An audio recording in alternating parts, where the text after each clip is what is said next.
rakyat itu rakyat. Ada terlihat? Ada nih. Kamu sih kok begini sih jadinya? Kok jadi begini?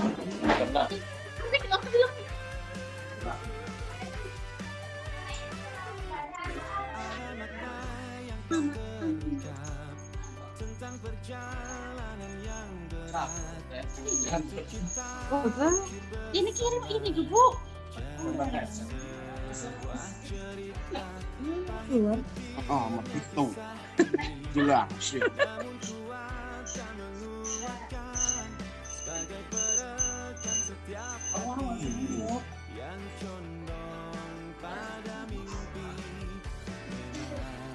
Ya Bapak Ibu mohon aktifkan kameranya. Ulangi kok. Tes. Ada saran Pak ada ya? Ada terdengar? Komutnya. Kedengar. Ketemu. Oh di Pak Ma.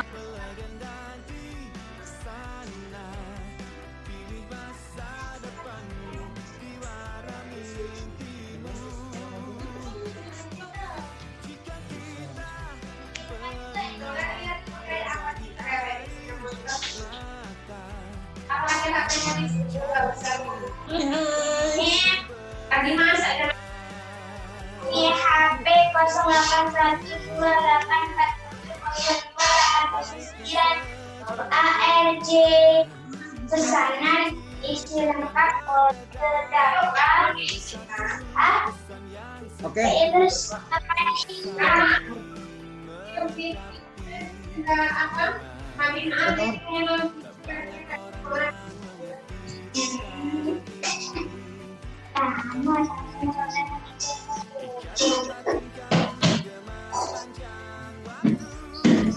Baik, assalamualaikum warahmatullahi wabarakatuh.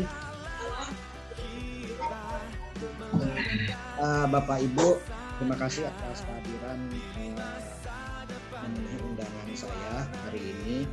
Hari ini saya akan membahas mengenai kegiatan asesmen nasional. Apa itu asesmen nasional? Kemudian nanti juga akan saya jelaskan mengenai tahap-tahap untuk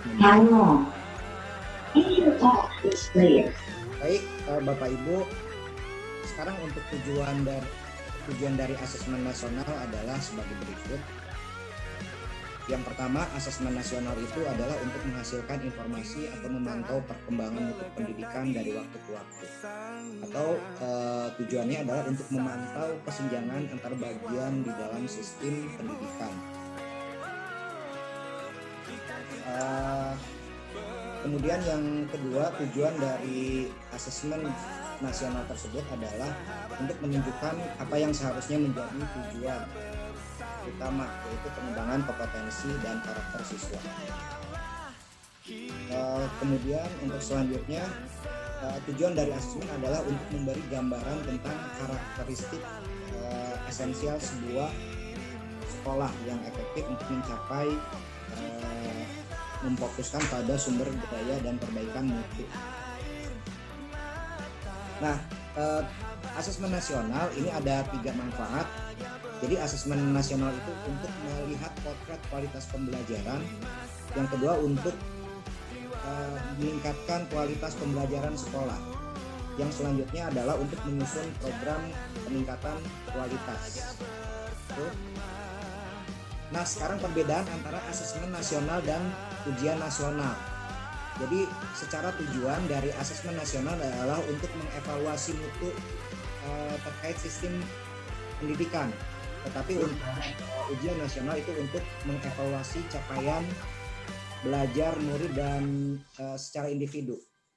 Jenjang penilaian pada asesmen nasional ini dari mulai SD kalau untuk asesmen sampai dengan tingkat SMP. Sedangkan untuk ujian nasional itu mulai dari SMP sampai dengan SMK. Level pada asesmen itu mulai dari kelas 5, kelas 8 dan kelas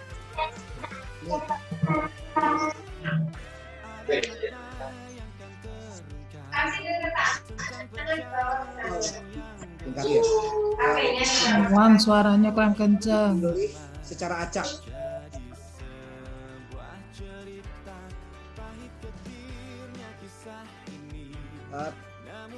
Tapi untuk masih UN asesmen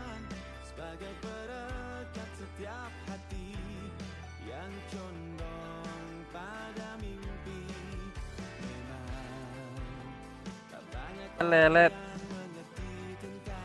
meningkatkan kualitas untuk meningkatkan kualitas sementara untuk ujian nasional ini untuk penguasaan terhadap mata pelajaran. Metodenya nanti pada asesmen itu berupa computerized multi-stage adaptive testing ya. Kalau untuk ujian nasional bisa CBT, bisa paper based. Ini adalah perbandingan antara asesmen dengan ujian. Nah, mengapa asesmen sekarang hanya diikutin oleh sebagian siswa? Jadi asesmen ini hanya diikutin oleh sebagian siswa, tidak semuanya. Nah, kenapa? Nah, jadi tujuannya ya, tujuan dari asesmen itu ini sebagai tidak digunakan untuk menentukan kelulusan, ya, menentukan kelulusan atau menilai seorang individu. Justru kalau untuk evaluasi ini menjadi kewenangan pendidik, pemerintah melalui asesmen ini untuk memotret. Sebetulnya tujuan dari asesmen ini hanya untuk memotret, memetakan mutu sekolah ya dan sistem pendidikan secara keseluruhan, sehingga diperlukan informasi sampel yang mewakili populasi siswa dari setiap sekolah atau jenjang kelas. Selanjutnya ini 3 bentuk asesmen ini ada 3. Yang pertama itu berupa AKM. Nah ini ya, AKM, survei karakter dan survei lingkungan hidup. Untuk AKM ini ada 2 yang diujikan, yaitu asesmen literasi membaca dan asesmen numerasi. Indikatornya pada literasi itu dia akan memahami, menggunakan, mengevaluasi dan merefleksi. Kalau untuk asesmen numerasi ini untuk memahami, mengapresiasi dan bernilai.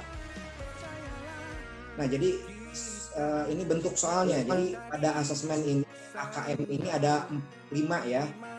Pilihan ganda kompleks, menjodohkan, isian singkat, uraian. Nah, sekarang untuk butir soalnya pada AKM pada tingkat kelas 5 nih, ini mengerjakan 30 butir soal kompetensi literasi dan 30 butir kompetensi numerasi. Sedangkan untuk kelas 8 dan kelas 9 untuk jumlah soalnya 36 soal ya. Jadi ada 2 nih. Lebih ke kompetensi literasi membaca dan numerasi. Ini. Nah, jadi nanti diharapkan setelah AKM ini selesai, pada kelompok literasi nanti ada 4 kelompok. Apakah perlu intervensi khusus, dasar, cakap, mahir. Begitu juga untuk kelompok numerasi. Jadi nanti dikategorikan sekolah tersebut ini apakah perlu intervensi, dasar, cakap, dan mahir. Nah, mungkin itu saja sosialisasi dari apa itu asesmen kompetensi minimum. Nah, seperti apa asesmen ini Ibu Bapak bisa mengikuti kegiatan ya. Kegiatan pelatihan tersebut itu dilaksanakan secara online. Jadi Ibu Bapak bisa mengikuti pelatihan asesmen kompetensi minimum untuk mengetahui bagaimana cara menyusun soalnya, bagaimana tipe soalnya dan lain-lain, gambaran yang lebih jelas. Kalau saya sampaikan di sini kan hanya sebagian kecil. Kalau untuk lebih jelasnya Ibu Bapak bisa mengikuti pelatihan asesmen kompetensi minimum. Nah, apalagi sekarang Ibu Bapak semua akan mengisi SKP di mana ada target untuk pelatihan. Pelatihan ini pelatihan yang diselenggarakan oleh Kemendik, sifatnya nasional, jumlah jamnya 32 jam. Caranya yaitu Ibu Bapak harus memiliki akun SIM PKB ya. Jadi nanti loginnya berupa nomor UKG, pakai guru.id, nanti pakai password. Nanti masuk ke guru belajar. Jadi ini ya, jadi intinya hari ini saya mensosialisasikan tentang apa itu AKM dan bagaimana cara mengikuti pelatihan tersebut. Begitu. Ada yang mau ditanyakan? Oke, selanjutnya adalah saya akan membahas mengenai cara-cara daftar pelatihan tersebut. Saya akan sampel saja. Nah, ini sampel saja. Pertama-tama, Ibu Bapak silakan buka Google, kemudian tulis guru belajar. Nah, nanti di sana akan ada program guru. Oke, di sini ada beberapa seri pelatihan. Silakan pilih seri asesmen kompetensi minimum. Nah, kemudian nanti masuk login. Silakan Ibu Bapak nanti masukkan nomor UKG-nya. Ya, nomor UKG-nya, kemudian password. Kalau Ibu Bapak lupa nomor UKG dan password, silahkan minta ke Ketua MGMK untuk melakukan riset ya. Oke, ini masuk. Nah, ini udah masuk ke guru pembelajar SIM PKB. Jadi seperti ini. Oke, ini saya sampelnya Ibu Ainal, karena Ibu Ainal belum ikut ya. Saya Ibu Ainal pembahasannya. Nah, nanti di sini pilih ya, pilih daftar. Oke, silakan daftar. Oke, nah di sini hanya nanti ada 5 angkatan, angkatan kelima tanggal 24 Januari hari Minggu ya. Silakan dipilih nanti tanggal 24. Jadi kemudian daftar.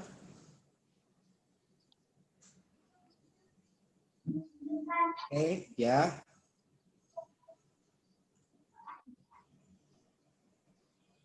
Nah, nanti begitu waktunya tiba, Minggu tanggal 24, Ibu Bapak silakan login lagi. Itu di sini Ibu Bapak untuk melakukan pelatihan tersebut.